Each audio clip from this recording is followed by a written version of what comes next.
Hey everyone, I got something in the mail today. It is Jug Cerović's latest book called Middle Constellation. And what it's about is it takes China's major cities and constructs sort of this diagram, sort of in the style of subway diagrams that might play around a little bit with the physical locations of things, focusing more on the relationships between the cities or the points. And that's what this is. It's a sort of a schematic of China. According to the author, Jug himself, this was motivated by the fact that he felt like he didn't really know enough about China.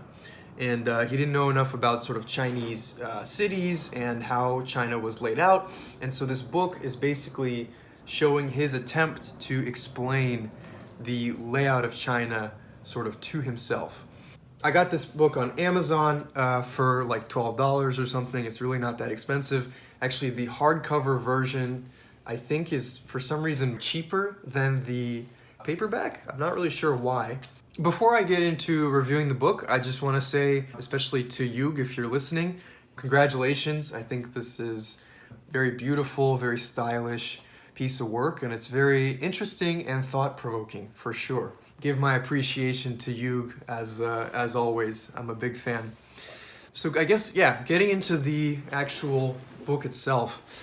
The title of the book is Middle Constellation, which, if I'm not mistaken, is a play on Middle Kingdom, the sort of traditional name for China. In Chinese, the word for China is Zhongguo, which means middle country. And this is saying Middle Constellation, referring to sort of the constellation of major Chinese cities, basically. So that's what the title refers to, and I think it's very clever and very interesting. And so this book, when you open it, it's in monochrome. It's just in black and white. And I would say the quality of the pages is not the fanciest that I've ever seen. The designs in this book work very well in just simple black and white. So there's no problem at all with the material. It serves its purpose just fine, for this particular design. The book itself is structured as a series of instructions. So I'm kind of flipping through it here, but basically, so you start off with just a circle, and then you draw the north-south axis, which goes from Beijing to Shenzhen in the south, and so on and so forth. And there's sort of additional steps, and you get increasingly more complicated shapes until you finally draw the land and sea boundary, and then we arrive at, here we go, we arrive at the final schematic. So I hope I'm not revealing too much. I mean, I believe these pictures are all available online, but the magic of the book is that it shows you sort of step by step. First you draw this line, then you draw the east-west axis. The book itself is presented in a very intriguing way, almost like a story or like an instruction book, which I really appreciate. And also, I should say that everything is translated also into probably Mandarin, into Chinese, probably mostly for artistic reasons. I imagine the audience for this book will mostly be Western. The Chinese text is a nice added touch. So that's sort of the presentation and the style of the book. Now to get into more of the content. So I should say, first of all, that, I'm not Chinese. I've never been to China. I know a little bit about China just through my overall knowledge of world geography, but China's definitely not my strong suit. By no means am I an expert on China. I do have some intuition. I can name most of the major Chinese cities and the provinces and stuff like that. So that's kind of where I'm coming from with this review. It would be interesting for me to get a perspective from people who are, from China or have like a really deep, intimate knowledge of Chinese geography to see what they would think of this map. So with that out of the way, here's what I think about Jug Cerović's approach and his topology of China. So when I saw this map, after marveling at the aesthetics and things like that, the first thing that really caught my eye was this north-south axis, which goes from Beijing in the north to Shenzhen in the south. I thought this was kind of interesting. I don't know if I personally would have put Shenzhen as the southern point. I think Beijing makes a lot of sense. I know that Bei literally means north, Beijing means northern capital, so it makes a lot of sense to put Beijing as the northern axis. But Shenzhen is a much more recent city. It only really developed, I mean, it's a huge city. It's at this point, as of 2021, it's one of China's major cultural and economic cities, but it really didn't even exist until about 25, 30 years ago as a big city. Shenzhen is definitely the most prominent southern Chinese city, especially from a Western perspective. But historically, I think that, I don't know, I think Guangzhou would make more sense as the southern anchor point of China. And it's also a bit awkward that Hong Kong is sort of completely ignored here. Shenzhen, of course, it's right across the border from Hong Kong. Yeah, so Hong Kong is not there, right? Despite being obviously a huge, important city. And Guangzhou, I think, just at least from a historical standpoint, makes more sense as the southern hub versus Shenzhen. But I acknowledge that it's extremely difficult because whether we like it or not, Shenzhen is a huge major city that sprung up over the last couple decades, and we can't really ignore it either. So it kind of puts us in a tough spot. It kind of reminds me of the, I think it's called the Baltimore phenomenon or something, where the city of Baltimore is often excluded on maps of the United States because it's right between Philadelphia and Washington, D.C., which are also major cities and slightly more prominent than Baltimore. And so Baltimore, despite being actually a very large U.S. city, is often not shown at all on maps simply because there's not enough space. And so I feel like there's the same sort of issue here in Guangdong, where like Guangzhou is a huge city, Hong Kong is a major city and a huge economic and cultural center, and then Shenzhen is this new sort of upstart that's become very prominent, especially in recent years, as a place of industry and an economic hub. So, and all these cities are very, very close together, and it's very tough to create any sort of layout there. So actually, I literally just came up with this as I was talking. If I were doing this kind of map, what I would do is I would put, like, you know how on transit maps they have transfer stations? I would put certainly Hong Kong and Shenzhen as like a transfer station. Guangzhou, I'm not sure what to do there. If you look on a map, Shenzhen and Hong Kong are southeast of Guangzhou. They're not strictly south, but as we know on transit maps, we can play a little bit with the true direction there. So, maybe you could even have, because they're so close together, you could just have Guangzhou, Shenzhen, and Hong Kong as a triple transfer station or something like that. I don't know. But certainly I am uneasy about putting Shenzhen as a southern hub. And I think that Chinese people were actually also not super comfortable with having Shenzhen as the main southern anchor point. So anyway, that's something that stood out to me right away. Now, the next step, according to Jug's book, is to create the east-west axis, which is from Shanghai in the east to Chengdu in the west. To me, this seems reasonable, and I think that Chongqing actually has more people than Chengdu, but I think Chengdu might be the center, the administrative center of Sichuan province. Those are the two cities that I think of when I think of like kind of Western, Western China, aside from like Tibet and Xinjiang and all those areas. So, and Chengdu is farther west. So I think the Shanghai Chengdu axis makes perfect sense. And Wuhan is right in the middle, which it is. In fact, it's a huge hub of transportation. So here I think everything's totally fine in my personal opinion. And the next step in Jug's design is we have these 4 points: Beijing, Shanghai, Chengdu, and Shenzhen. And we draw this sort of rhombus shape to connect everything. We'll be placing some cities along the edges of this rhombus. So between Chengdu and Beijing, we put the city of Xi'an. And then as the midpoint between Beijing and Shanghai, we have the city of Jinan. Jinan is very roughly, I guess, halfway. I would say it's closer to Beijing, but I don't see any sort of natural halfway point. I guess Jinan is probably the best halfway point there. So I think that's fine. I don't know enough to be able to really criticize. So we have, I was gonna draw it out with my hands, but I might as well just show you the book. We have this line drawn here from Jinan to Xi'an, and there's this crossing point here in the middle, which is Zhengzhou. So again, I think that makes perfect sense. The Jinan one is tough, and there's no like direct road kind of from Jinan to Zhengzhou. So, but it's kind of course it's all approximate, and we're kind of all doing the best we can here. So I don't have a problem with that.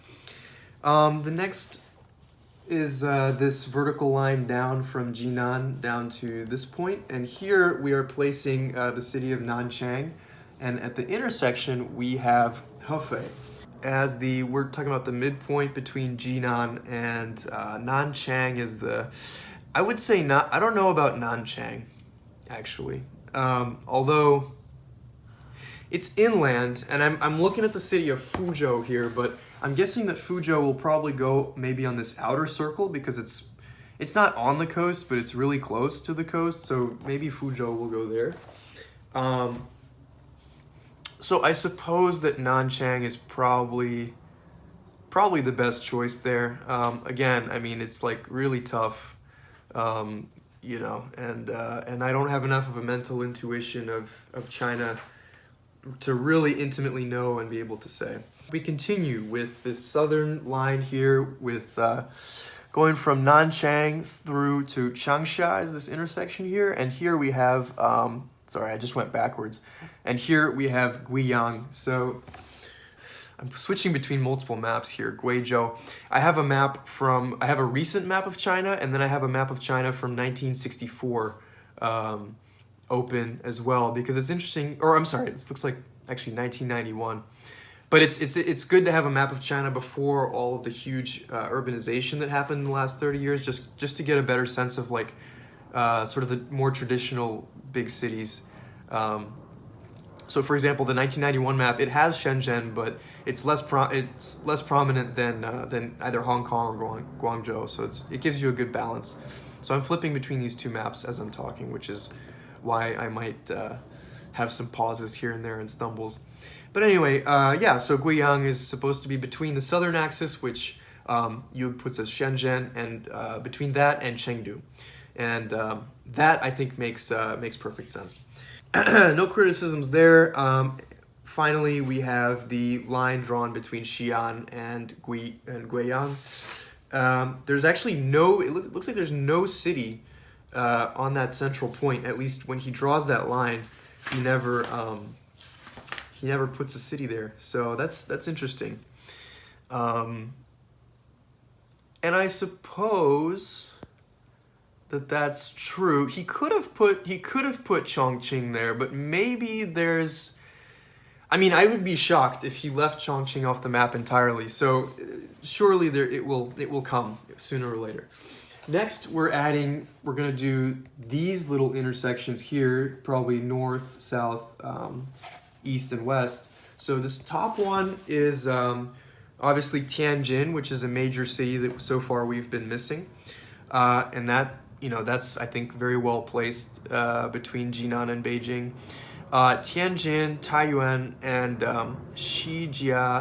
Shijiazhuang. I've never said this city out loud before, so forgive me, but I've seen it on maps, but I've never had to speak the name of the city.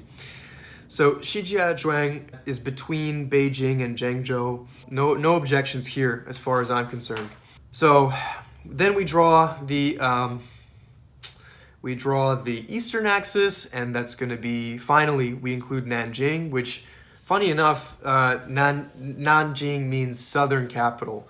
So if we were drawing a map of like old classical China, maybe it would have made sense to have like a Beijing, Nanjing axis. That would have been kind of interesting. But modern China is much bigger, so Nanjing ends up kind of in the middle next to Shanghai there. So Nanjing, and then Hangzhou is also a very old city, which I believe either used to be the capital or I know it sort of used to be very historically prominent.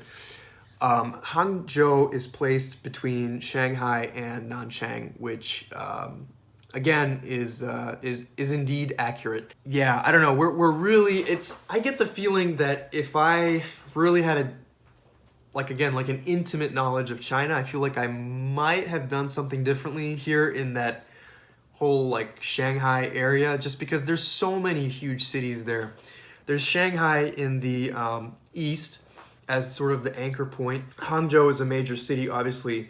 Ningbo is very important, directly south of Shanghai. Hangzhou, Suzhou, Wuxi, and a bunch of others. So there's like 5 cities surrounding Shanghai, fairly close to it, that that are all like very important, very large cities. So I think part of the problem in general with trying to sort of geometrically dissect China like this is that China has these clusters of cities, and it's very hard to sort of pull them apart in a way that's intuitive, but also like doesn't distort things too much, you know? The northern cluster, well, Beijing and Tianjin are kind of, they're almost like one contiguous metro area basically, and there's other cities surrounding them, and then so it's like you get these like clusters, and it's tough. So I want to give credit to Jug for, you know, making it an attempt to sort out a very tricky situation. The southern axis includes finally Guangzhou and Nanning. And again, I think that makes sense, aside from what we already discussed with Guangzhou and Shenzhen, that whole thing. Then we get Chongqing coming in, and this accurately represents the fact that Chongqing is close to Chengdu, so instead of putting it at this intersection, we do actually put it here, which makes sense. So now we're almost done. The inner cities, I think, are almost complete. So then we draw these this outer circle with these axes going all the way out, and these are going to represent the more peripheral regions of China. And this is where another issue comes up. With these outer ones, we have Lhasa, the capital of Tibet, out here all the way out west, and we have Urumqi in the northwest here. Well, okay, I was going to mention Lanzhou, but it looks like Lanzhou was included here on this outer circle. In this northern axis, we have Harbin.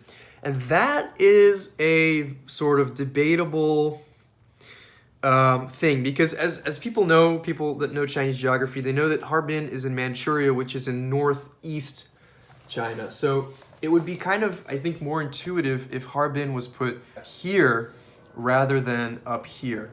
And I think somebody pointed this out on Twitter, and I agree. I agree that might have been a better choice. But we'll see. I actually don't know what Jug does put in that northeast center, so we'll see how these things work out. So here, this is something I really love. We've drawn the cities, and now we're drawing the land and sea border.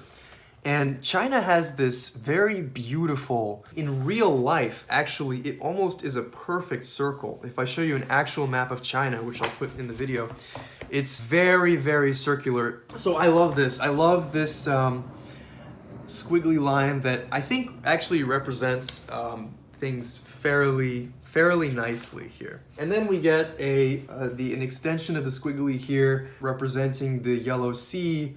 Okay, so then we have these islands, the Japanese island of Kyushu.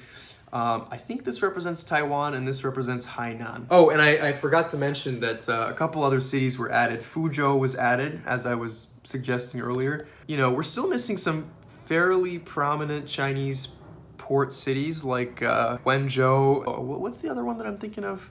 Oh yeah, Xiamen is a big one. Kunming was added here in the southwest, which again perfectly makes sense. Yeah, so now we this is just awesome. We have this land and sea division now, which I think is beautiful. This is kind of the final result. This is the geographically accurate map, and we can see that a lot of these coastal cities that are actually fairly prominent seem to be missing. So I think that's unfortunate. I think that those could have been worked in there, as well as Ningbo. I believe it's the largest port in the world, is sort of alternates between Shanghai and Ningbo, sort of their kind of rivals there. Looking at the final map, you know, I really think that Harbin could have been put here, and I suppose what that does is if Harbin was actually put in the northeast, that would introduce kind of the problem of where do we put like this squiggly line here? Where do we put all this? And gosh, I really don't have the answer to that. Yeah, certainly there's no elegant way to do it without, I think, maybe further subdividing this line, because certainly putting the Korean Peninsula here on this eastern direction would probably be wrong, you know, because that's where Shanghai is, and we just can't. And I think Shanghai is very beautifully placed. I think that's perfect placement there. So I don't know where this would be put. I mean, this would probably have to slide down 1/16 of the circle in order to accommodate Harbin being here. But so I can see why it's not ideal putting Harbin up here, but it's very hard to come up with a better spot, you know. So and I'm absolutely sure that Jug has thought about all of these things in creating this. So anyway, that was my sort of in-depth look at this book.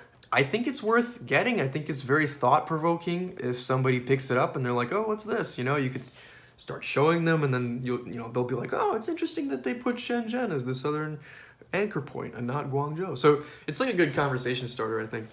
So anyway, you should definitely get this book if you're into this kind of thing. I'd love to see some Chinese people chime in. You know, I don't really have sort of better alternatives. I proposed a sort of a solution for the southern area of Guangzhou, Shenzhen, and so on. For as much as we can criticize little individual decisions, gotta give credit to Jug for really like squeezing this complicated network of cities into a very elegant and beautiful geometric shape. That's all I have to say about it. Once again, congratulations, Jug.